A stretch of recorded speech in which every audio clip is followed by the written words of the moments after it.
Here, OSI stands for Open System Interconnection. It acts as a middle layer for network layer as well as application layer.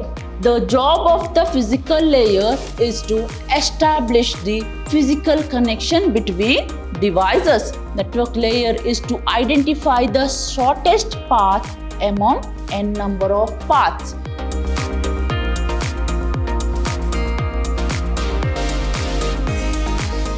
Hello to all, welcome to my new session. I am Revati, faculty, Department of Computer Science, Vidyashram First Grade College, Mysore. We are on the 6th session of Goals of Layered Protocols.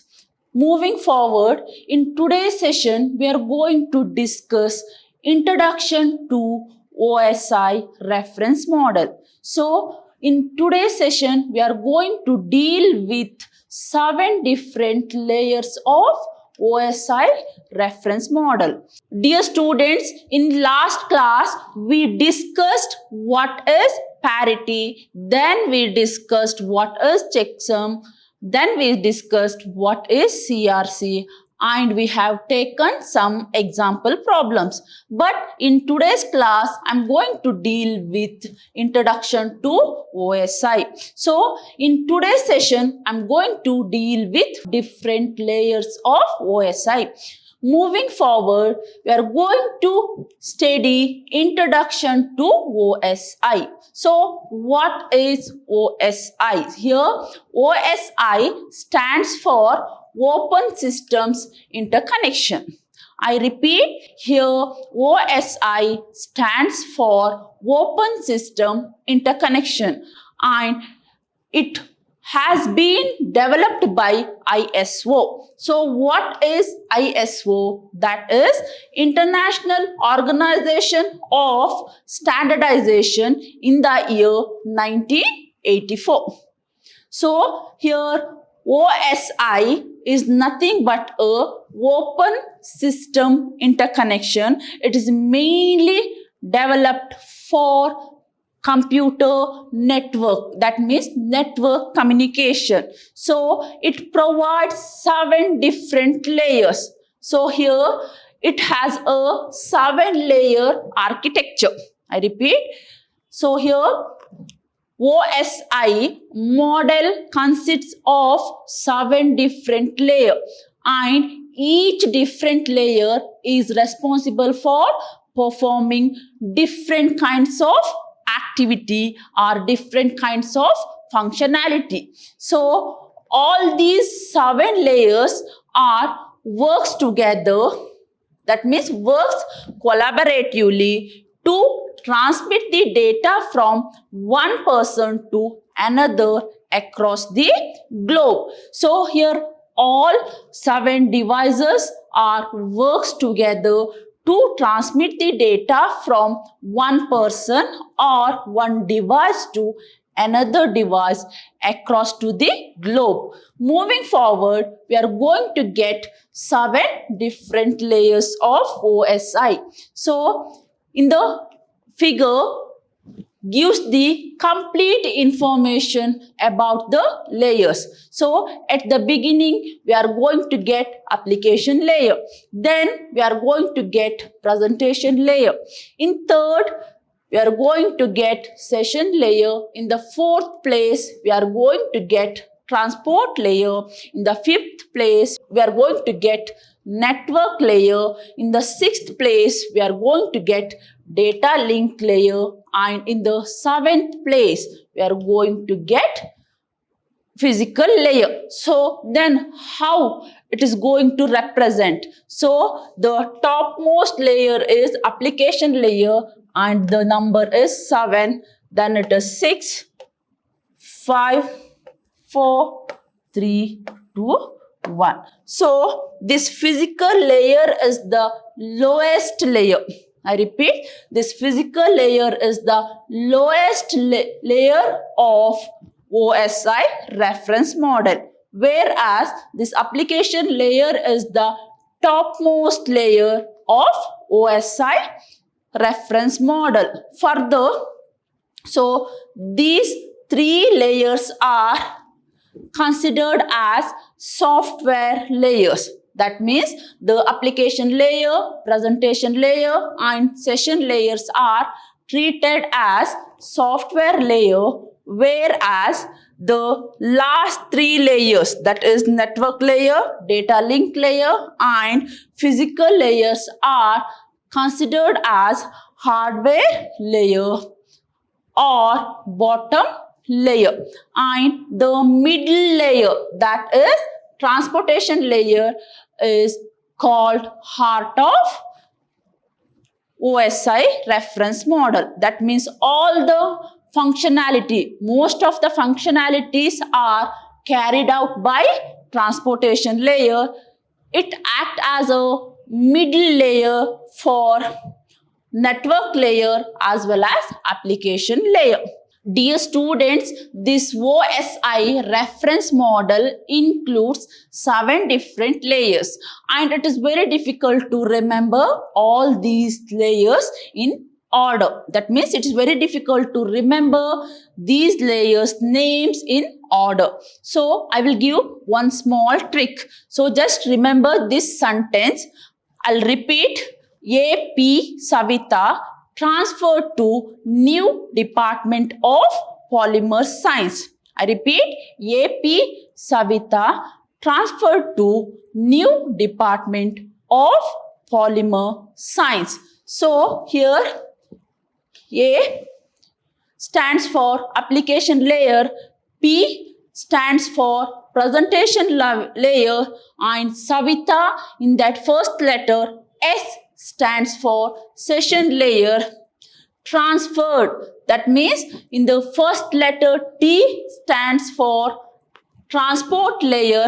Transferred to new, here new in that first letter, N stands for network, that is new department, where department, the first letter D stands for data link layer, and physical P stands for physical layer. So I'll write out A.P. Savita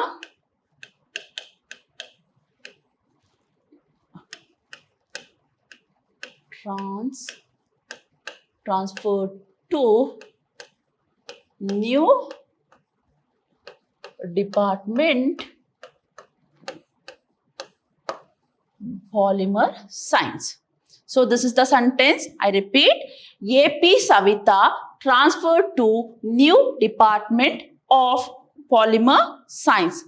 In this sentence, I'm going to consider one word. So I'll take A. A stands for application layer. Then P. P stands for presentation layer. Then I'm going to consider S. S stands for session layer. Then T stands for transport layer. Then N stands for network layer. Here D stands for data link layer. And here P stands for physical layer. So I repeat, the 7 layers of OSI reference model is application layer, presentation layer, session layer, transport layer, then network layer, data link layer, and at the end we are going to get physical layer. Moving forward, we are going to get physical layer. So what is physical layer? So here physical layer, the name itself indicates that the job of the physical layer is to establish the physical connection between devices. So here it is the lowest layer of OSI reference model. So it is responsible for actual physical connection between the devices. It is the responsibility of physical layer is to establish the physical connection between two devices. So here physical layer contains information in the form of bits.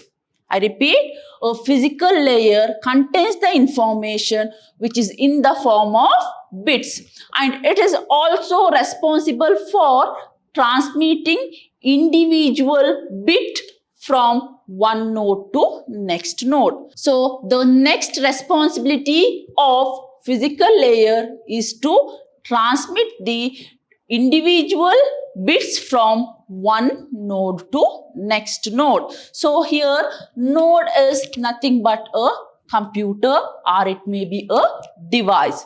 So during receiving the data, that means in the receiver end, the layer will get the signal. So the receiver is going to receive the data and convert it into zeros and ones. Convert it into zeros and ones and sends them back to data link layer, which will put the frame back together.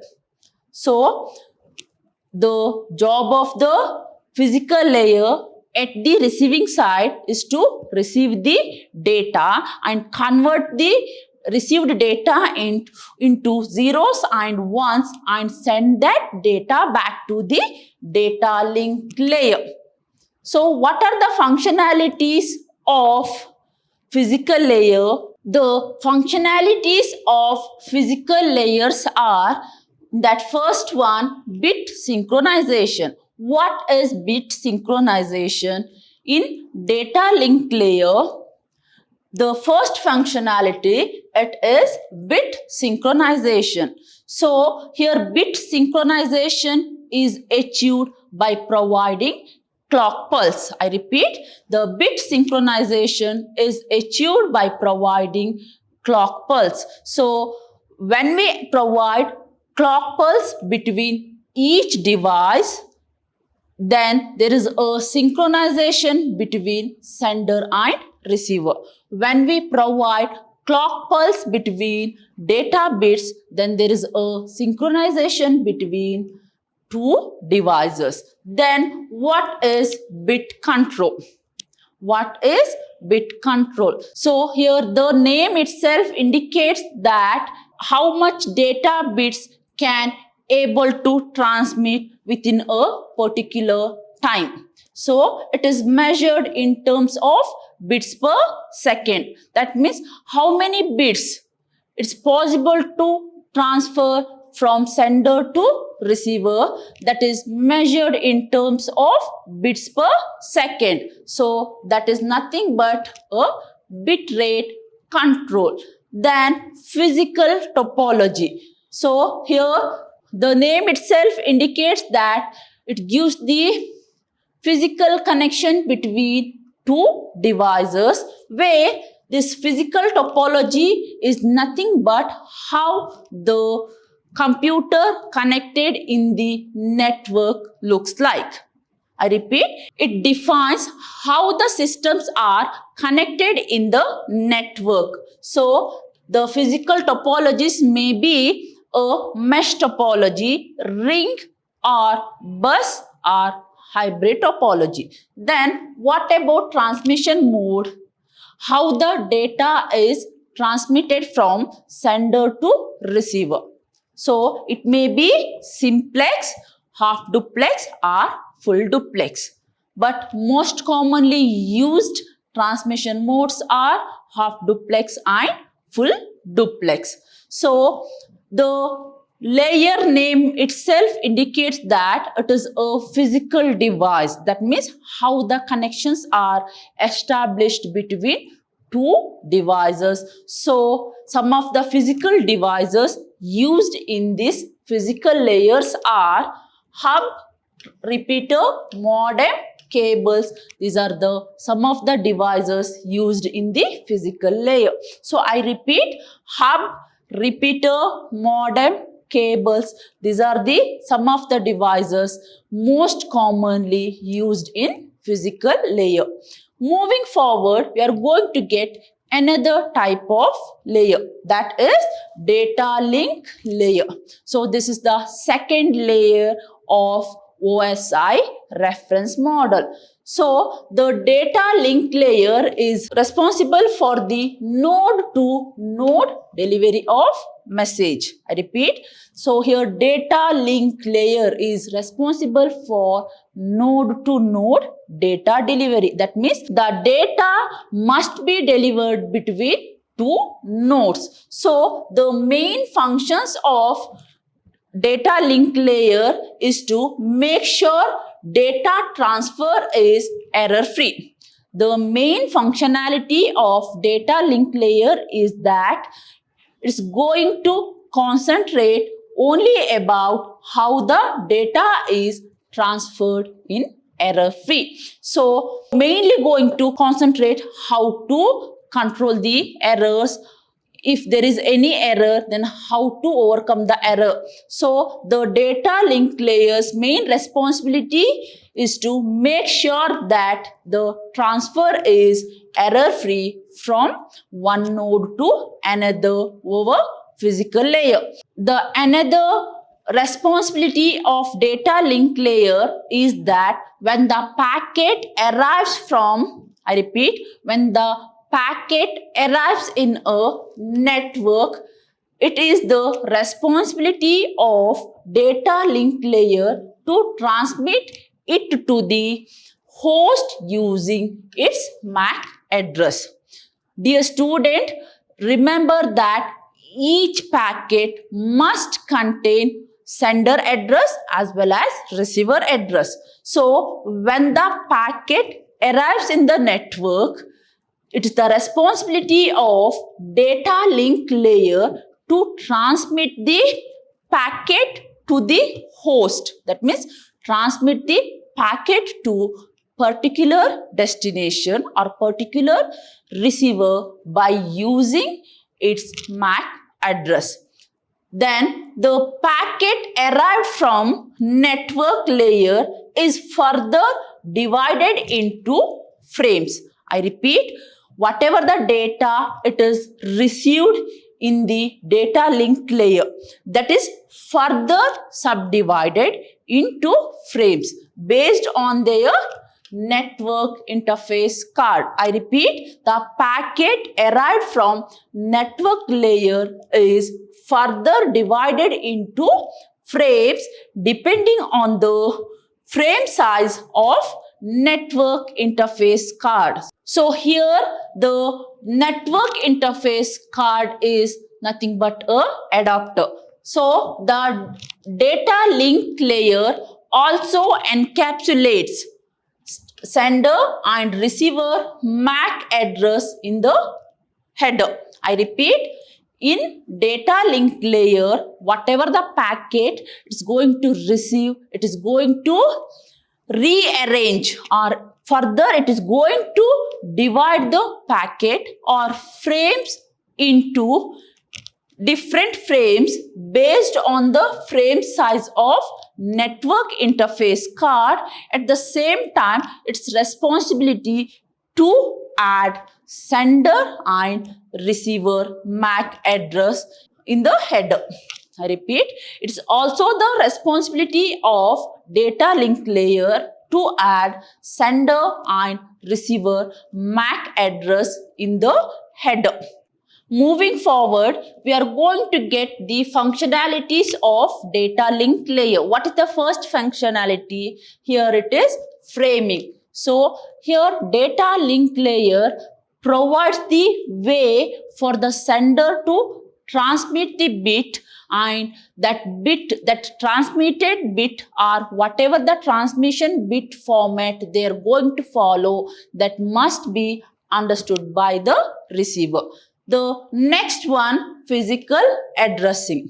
So the data link layer is also responsible for providing physical address. That means whatever the frames they are going to receive from network layer, that is further divided into frames based on their frame size of network interface card. So after that, it is the responsibility of the data link layer to add source address and destination address to the header. So this is called physical addressing. What is flow control? So the data link layer's another responsibility is to add flow control and error control. So here error control means what? Identify the error. If there is any error, then retransmit the data to the receiver.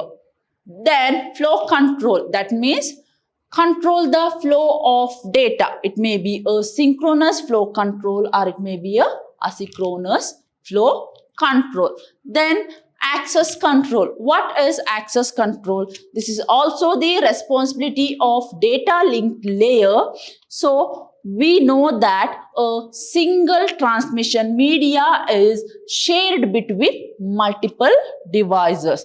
Now, this is the job of the MAC sublayer to recognize or identify that which device is going to get that transmission channel. So that is called access control. Moving further, we are going to get another type of layer, that is third layer, that is network layer. So what is the job of the network layer? Network layer works for a transmission of data from one host to another host located in different network. I repeat, the job of the network layer is to transmit the data from one host. Here, host is nothing but a receiver or a device to another host. It may be a device or sender which is located in different network. So it takes care of packet routing. The main job of network layer is to route the packet. So it takes care of routing packet. That means the selection of shortest path to transmit the data. I repeat, the selection of shortest path to transmit the data or packet from the number of routes available. That means to transmit the data from sender to receiver, you are going to get n number of paths. But what is the job of the network layer? Network layer is to identify the shortest path among n number of paths. So the sender and receiver's IP addresses are placed in the header by the network layer. So once again, the network layer is responsible for placing receiver and sender IP address in the header field of their packet.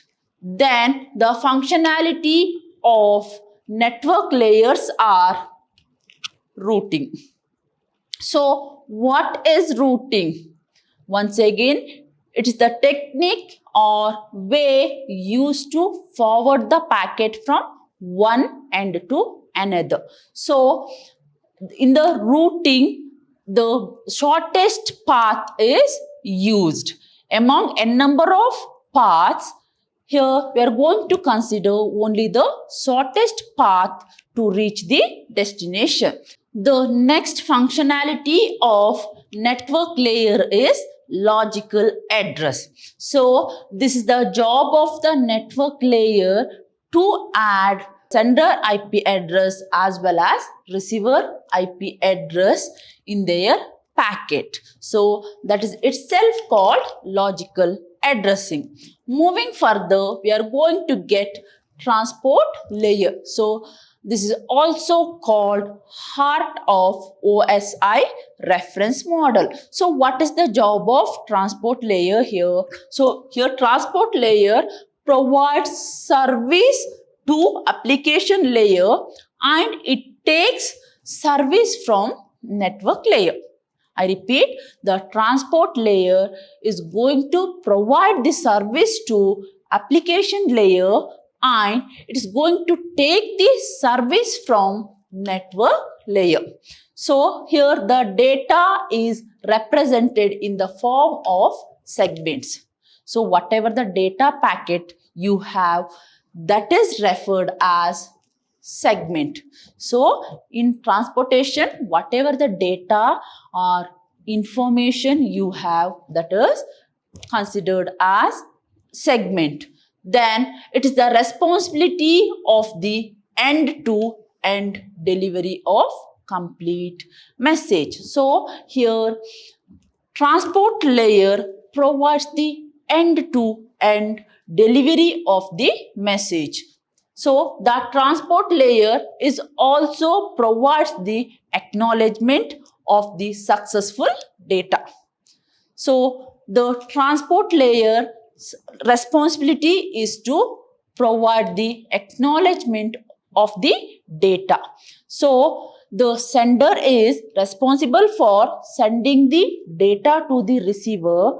Once the receiver receives the data, then it's responsibility of the receiver to send the acknowledgement to the sender.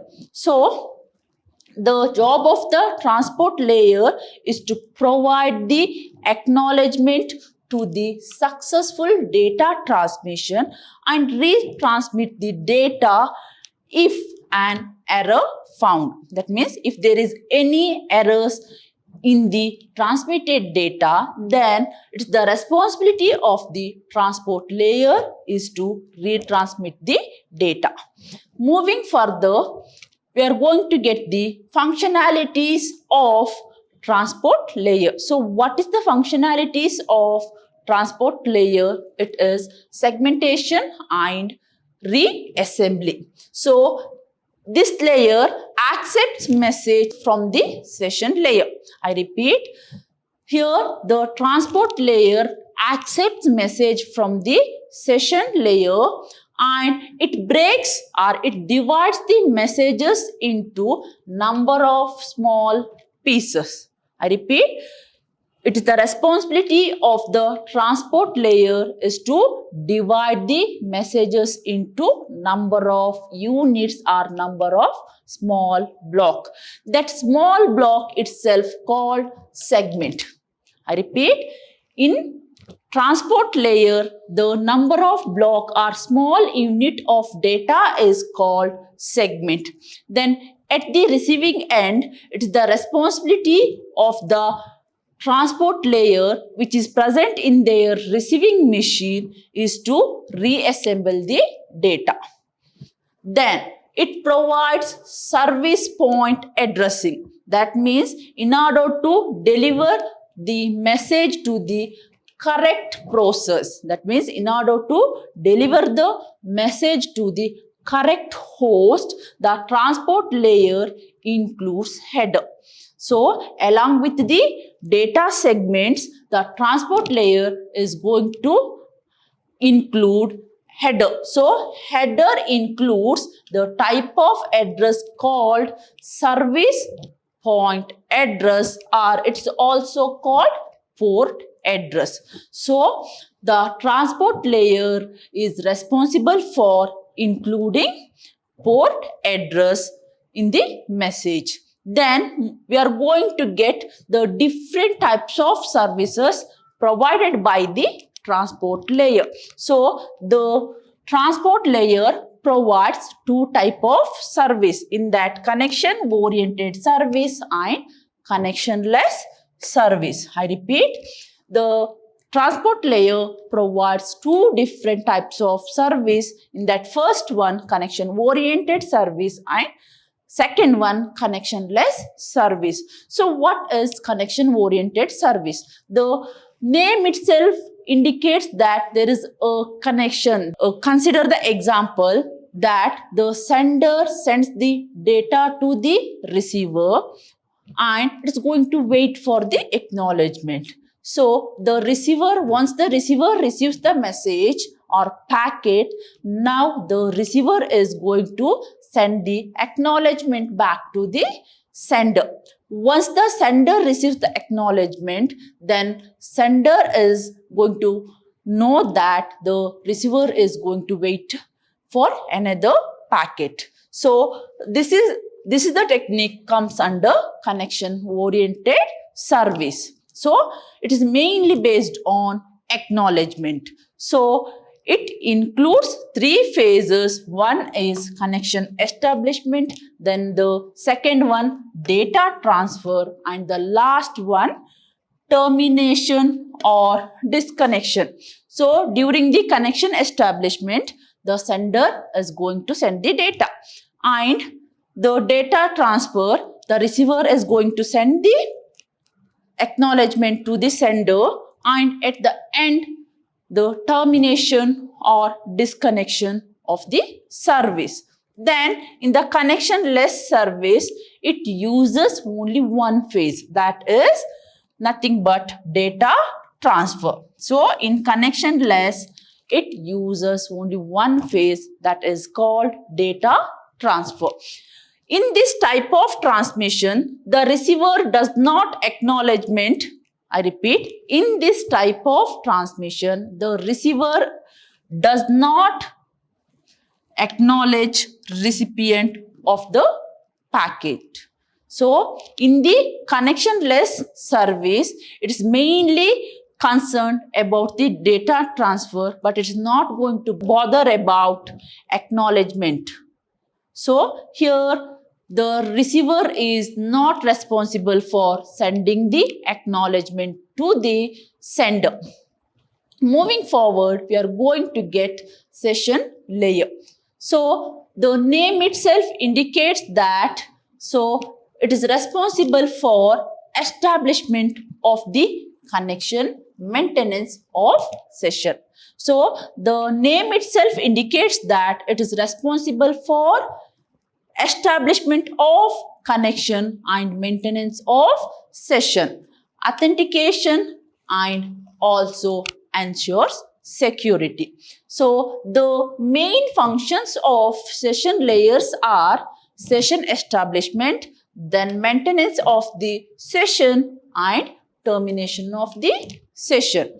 So synchronization. What is synchronization? Before going to send or receive the data, there must be a synchronization between the process. I repeat, there must be a synchronization between the process or devices. The next functionality of session layer is dialog control. So here the two devices or the two nodes can able to communicate each other in full duplex or half duplex mode. Dear students, these are the 3 functionalities of session layer, that is session establishment, maintenance, and termination, at the same time synchronization and dialog control. Moving further, we are going to get presentation layer. So this is the 6th layer of OSI reference model. So the presentation layer is also called translation layer. I repeat, the presentation layer is also called translation layer. So the data from the application layer is extracted here and manipulated as per the required format to transmit over the network. The job of the presentation layer is to receive the data from application layer and extract the data and manipulate the data that is required format and that is transmitted over the network. Then the functionalities of presentation layers are, first one, translation. So convert the data into some other form. So in translation, it's going to translate the ASCII code into extended binary decimal interchange code. Then the another functionality of presentation layer is encryption and decryption. So encryption and decryption is done at the presentation layer. So what is encryption and what is decryption? To provide the security for the data, we are going to use encryption and decryption. So whatever the data we have, that is called plain text. After applying encryption algorithm, that means we are going to encrypt this plain text using some secret key. So after encrypting plain text, we are going to get cipher text.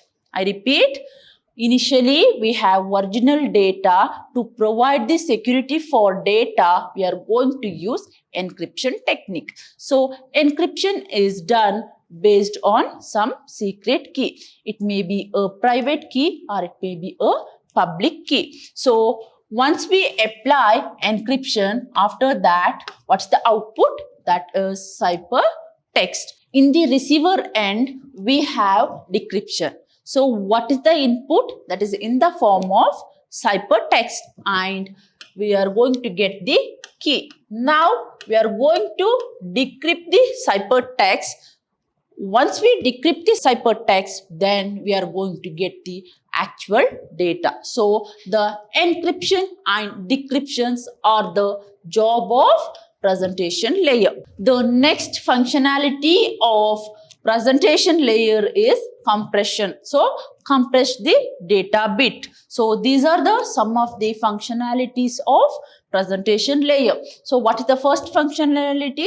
Translation, then encryption and decryption, then compression.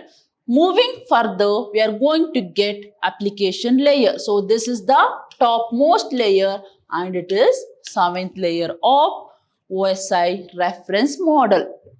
At the top of the OSI reference model stack, we can find application layer, which is implemented by network application.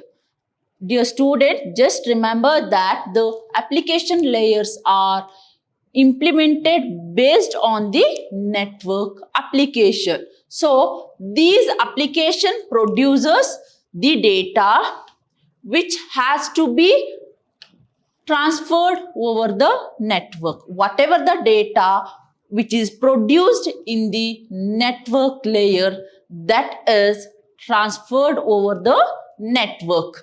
This layer also serves as a windows. So the application layer acts as a window for the application service to access the network and to display the receiving information to the user. So it is the responsibility of the application layer is to receive the data from the user and displays as it is.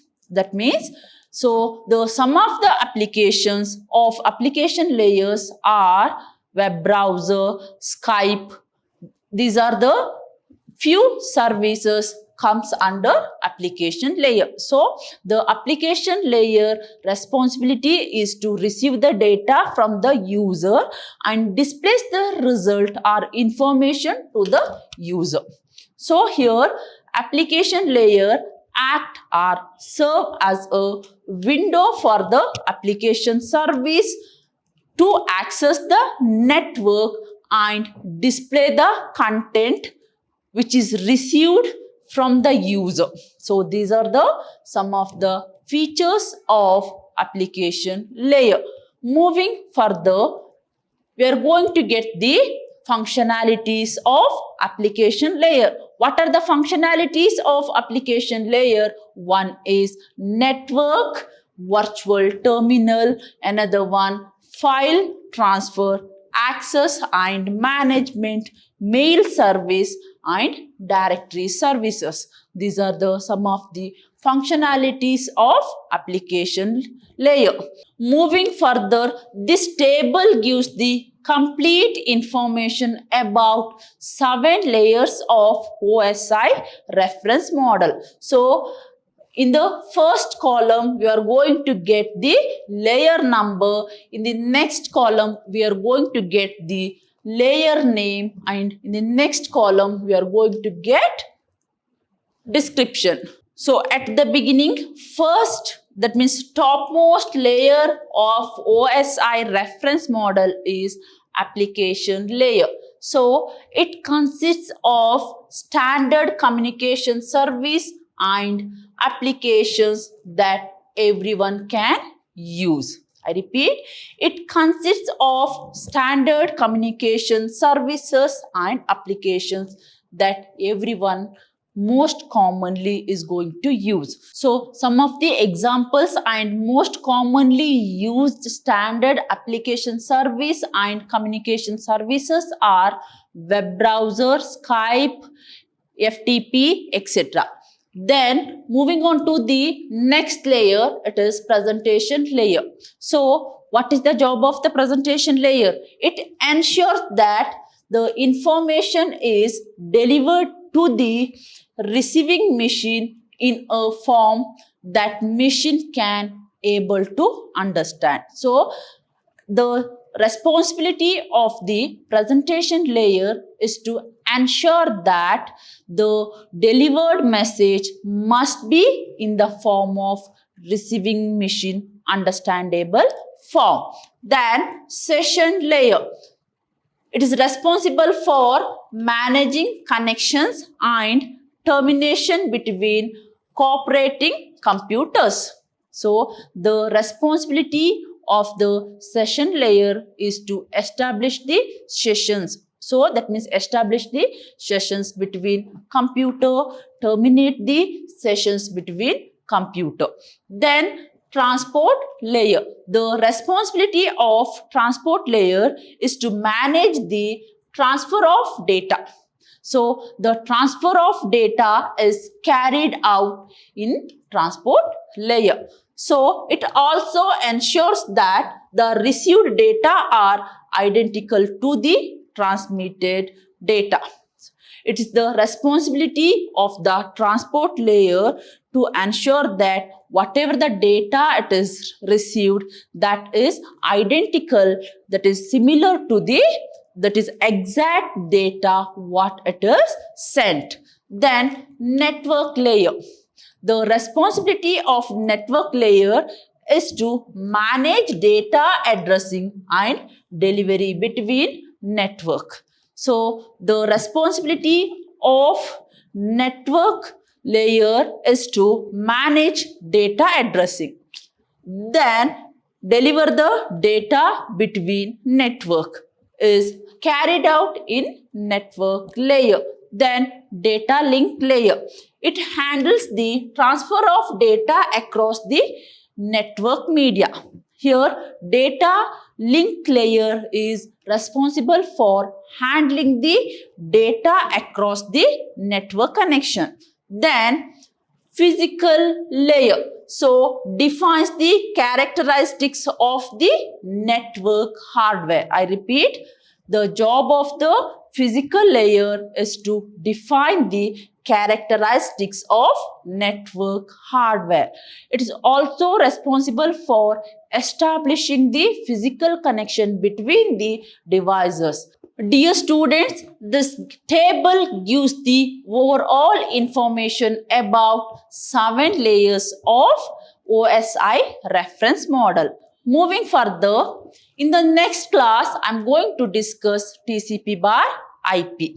Dear students, in today's session, you got complete information about OSI reference model.